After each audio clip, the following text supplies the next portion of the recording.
बिजनौर से और हादसे की खबर है जहां रफ्तार की वजह से 4 लोगों की जान चली गई। एक तेज रफ्तार कार तालाब में गिरी है, 4 लोगों की मौत हो गई है जबकि एक को पुलिस ने बाहर निकाला है। तो ये 5 दोस्त थे जो बरेली के पीरान दरगाह जा रहे थे, वहीं नेहटौर के नूरपुर के पास हादसे का शिकार हो गए। तो रफ्तार इतनी तेज थी कार की कि वो वक्त रहते नहीं संभल पाए और 5 लोग तालाब में डूब गए। शकील और जानकारी देंगे। तो शकील, क्या कुछ और खबर इस मामले में मिल रही है?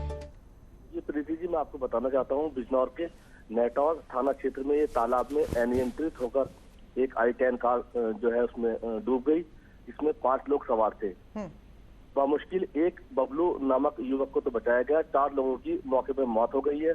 कार और बाकी सब इनको पानी से रेस्क्यू करके निकाल लिया गया है, लेकिन चारों तरफ हाहाकार मचा है। ये लोग बरेली से कलियर शरीफ जा रहे थे रुड़की उर्स में शामिल होने के लिए, और ये हादसा नेहटौर थाना क्षेत्र में हुआ है। उसके बाद चारों तरफ कोहराम और मातम छाया हुआ है। बिल्कुल, ये थोड़ी सी जल्दबाजी इतना बड़ा गम एक परिवार को दे आती है। तो 4 लोगों की मौत और वजह यहाँ तेज रफ्तार बनी है। शुक्रिया शकील आपका जानकारी के लिए।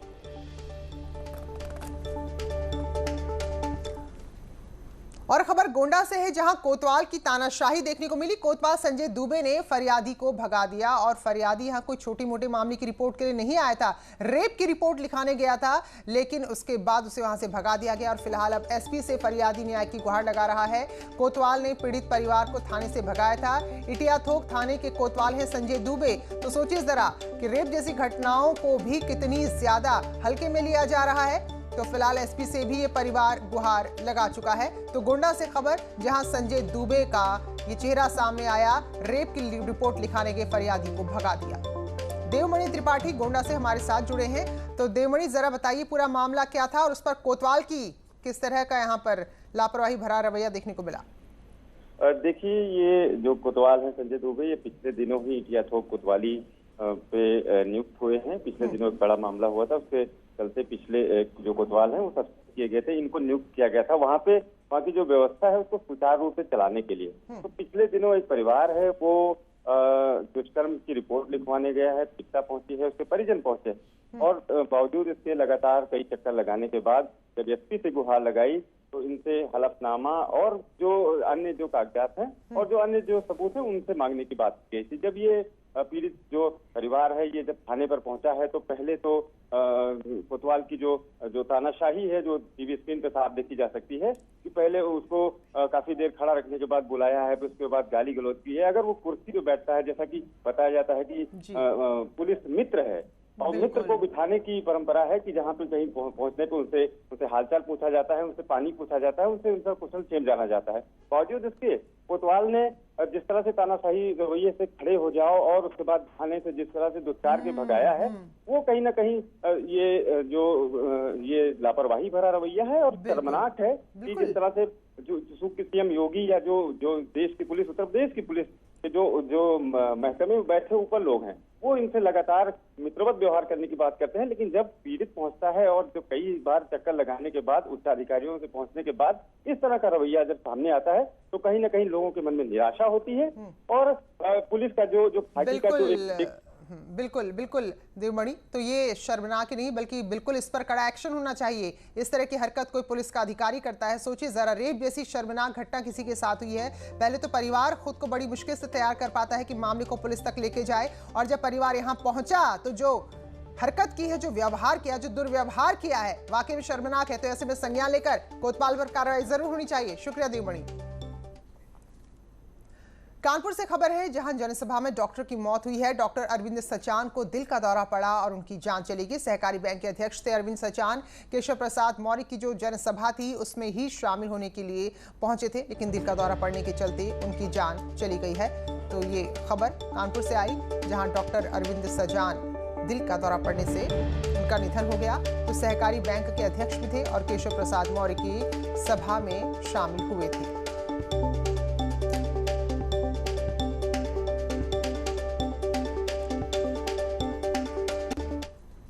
और खबर प्रयागराज से है, जहां माघ मेले को मंजूरी मिल गई है। माघ मेला 2021 को मंजूरी मिल गई है, तो जनवरी में मेला शुरू होता है और कोरोना की वजह से हालांकि इस मेले में उतनी भव्यता इस बार नजर नहीं आएगी।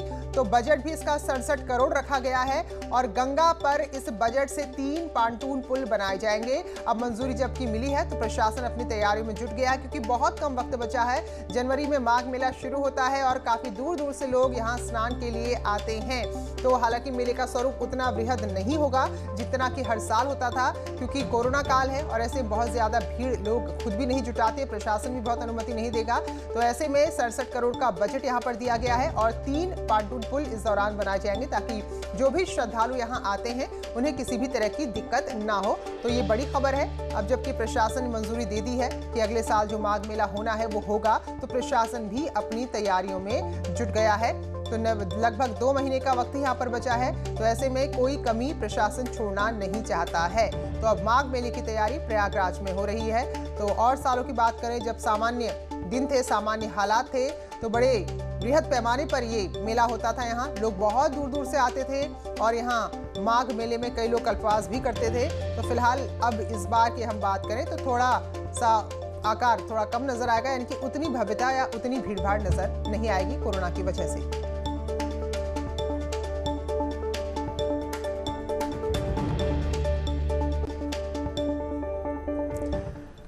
आज देश के पहले गृह मंत्री सरदार वल्लभ भाई पटेल की 145वीं जयंती है। 31 अक्टूबर को पूरा देश राष्ट्रीय एकता दिवस के रूप में से मना रहा है। दिल्ली में पटेल चौक में राष्ट्रपति रामनाथ कोविंद ने सरदार पटेल को नमन किया, लौह पुरुष को नमन किया। वहीं केंद्रीय गृह मंत्री अमित शाह ने भी वल्लभ भाई पटेल को श्रद्धा सुमन अर्पित किए। प्रधानमंत्री की बात करें तो पहले से ही अहमदाबाद में मौजूद हैं, जहां स्टैच्यू ऑफ यूनिटी है, वहां के कार्यक्रमों में शामिल हो रहे हैं। तो ये तस्वीरें आपको हम दिखा रहे हैं, राष्ट्रपति, उपराष्ट्रपति और गृह मंत्री जिन्होंने लौह पुरुष को सरदार वल्लभ भाई पटेल को उनकी 145वीं जयंती पर नमन किया है।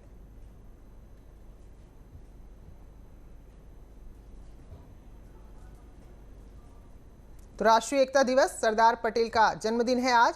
तो एकता दिवस के लिए इसमें भी बनाते हैं, क्योंकि जब हमारा देश आज़ाद हुआ था तो उसके बाद इसे एक भारत बनाना बहुत आसान नहीं था। अलग अलग रियासतों में ये पूरा देश बटा हुआ था। तो जो सभी रियासत के राजा थे उनको मनाना, उनको एक छत्र के नीचे लाना, एक देश, एक नाम के नीचे लाना बहुत बड़ी चुनौती थी, लेकिन उस चुनौती को बखूबी निभाया है। तो इसीलिए आज एकता दिवस के रूप में मनाया जा रहा है। और प्रधानमंत्री का काफिला आप देखिए तो अहमदाबाद, गुजरात के 2 दिन के दौरे पर हैं और ये सरदार सरोवर बांध आपको नजर आ रहा है। जो स्टैच्यू ऑफ यूनिटी बनी हुई है सरदार वल्लभ भाई पटेल लौह पुरुष की, जो एक विशाल काय प्रतिमा वहां पर बनी हुई है, तो वहां आज नमन किया जा रहा है। इसके अलावा बहुत सारे कार्यक्रम है, कल के भी कार्यक्रम आपको दिखाए थे। तो ये तस्वीरें जो इस वक्त आप देख रहे हैं, ये गुजरात से देख रहे हैं, प्रधानमंत्री का काफिला जो आगे बढ़ते हुए। तो राष्ट्रीय एकता दिवस पूरे देश को अलग अलग रियासतों से एक सूत्र में बांधने वाले, सारी रियासतों का विलय भारत में करने वाले, एक नाम के नीचे करने वाले लौह पुरुष, देश के पहले उप प्रधानमंत्री, पहले गृह मंत्री सरदार वल्लभ भाई पटेल लौह पुरुष, उनकी जयंती पर प्रधानमंत्री नरेंद्र मोदी पहुंचे हैं। गुजरात में 2 दिन का दौरा है और ये सीधी तस्वीरें आप देखिए, जहां पर इस जयंती का जो कार्यक्रम है उसमें हिस्सा लेने के लिए प्रधानमंत्री नरेंद्र मोदी पहुंचे हैं और ये सीधी तस्वीरें आपको नजर आ रही हैं। तो 2 दिन का कार्यक्रम है, कल के भी कार्यक्रम हमने आपको दिखाए थे। कल चाहे हम जंगल सफारी की बात करें, कैक्टस गार्डन की हम बात करें, और भी कई जगह गए थे और बहुत सारे कार्यक्रमों में हिस्सा लिया था। तो आज भी प्रधानमंत्री का यहीं का दौरा है, सीप्लेन का उद्घाटन होना है, उसकी भी हम तस्वीरें आपको दिखाएंगे। और फिलहाल श्रद्धा सुमन अर्पित करने के लिए जाते हुए प्रधानमंत्री नरेंद्र मोदी तो केवड़िया में जो बहुत विशाल प्रतिमा बनाई गई है लौह पुरुष सरदार वल्लभ भाई पटेल की, तो वहां पर प्रधानमंत्री नरेंद्र मोदी पहुंचे हैं। तो आज का दिन राष्ट्रीय एकता दिवस, एकता दिवस इसलिए क्योंकि पूरे देश को एक सूत्र में पिरोने का काम किया था सरदार वल्लभ भाई पटेल ने, और उनके इसी अभूतपूर्व ऐतिहासिक कार्यों के लिए आज के दिन को राष्ट्रीय एकता दिवस के रूप में मनाया जा रहा है। और केवड़िया की सीधी तस्वीरें हम आपको दिखा रहे हैं, जहां बहुत ही विशाल काय, अभूतपूर्व स्टैच्यू ऑफ यूनिटी यानी कि एकता की मूर्ति बनाई गई है सरदार वल्लभ भाई पटेल की।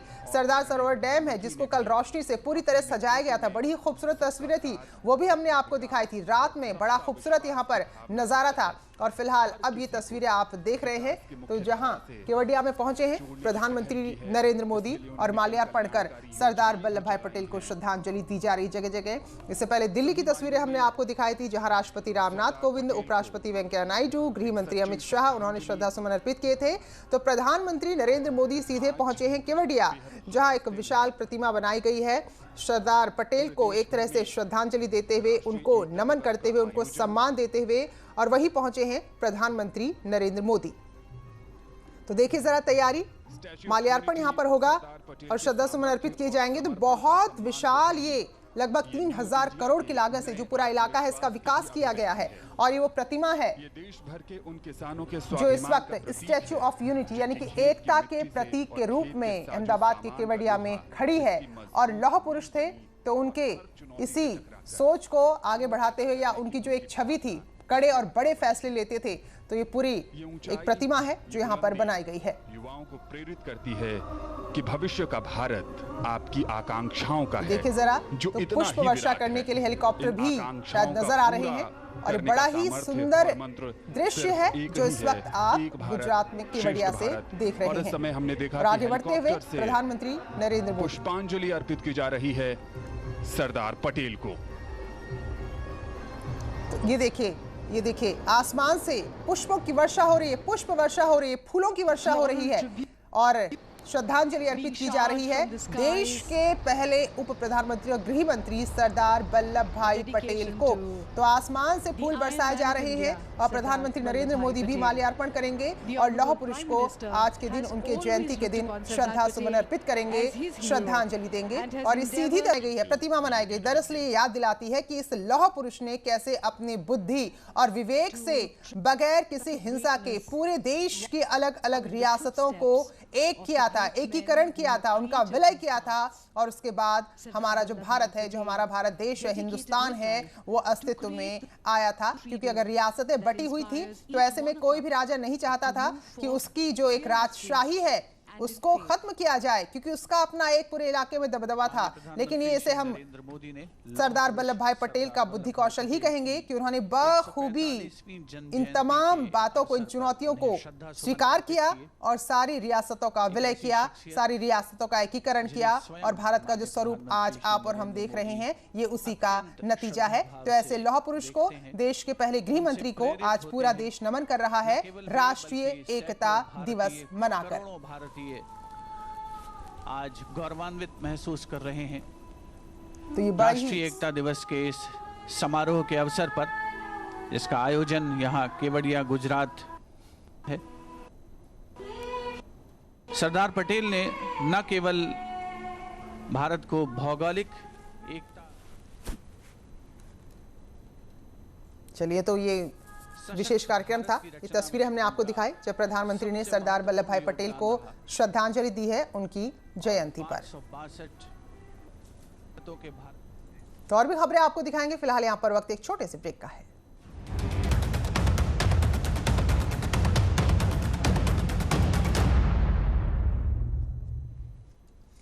स्वागत है ब्रेक के बाद। दूसरी तिमाही में रिलायंस इंडस्ट्रीज के शानदार नतीजे सामने आए हैं। रिटेल और जियो की बिजनेस ने शानदार प्रदर्शन किया है। इस साल आरआईएल का शेयर 35% चला है। 23 मार्च से अब तक आरआईएल के शेयर में 131% की तेजी देखने को मिली है। आरआईएल के चेयरमैन मुकेश अंबानी ने खुशी जताई है।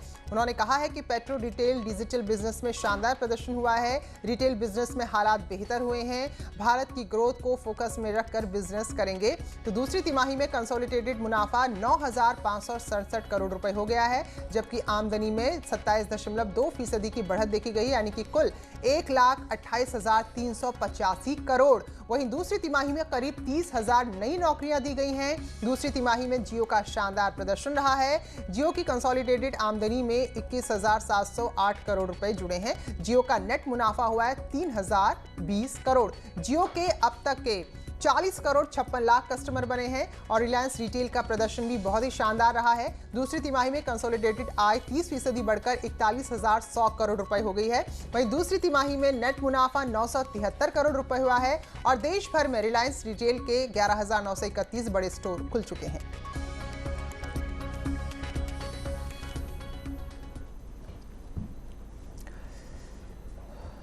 तो रिलायंस इंडस्ट्री लिमिटेड के लगातार शानदार प्रदर्शन और उसके शानदार आंकड़े सामने आ रहे हैं और जिस तरह का प्रदर्शन है उसके चलते जो शेयर है उसमें 35% तक का उछाल आया है।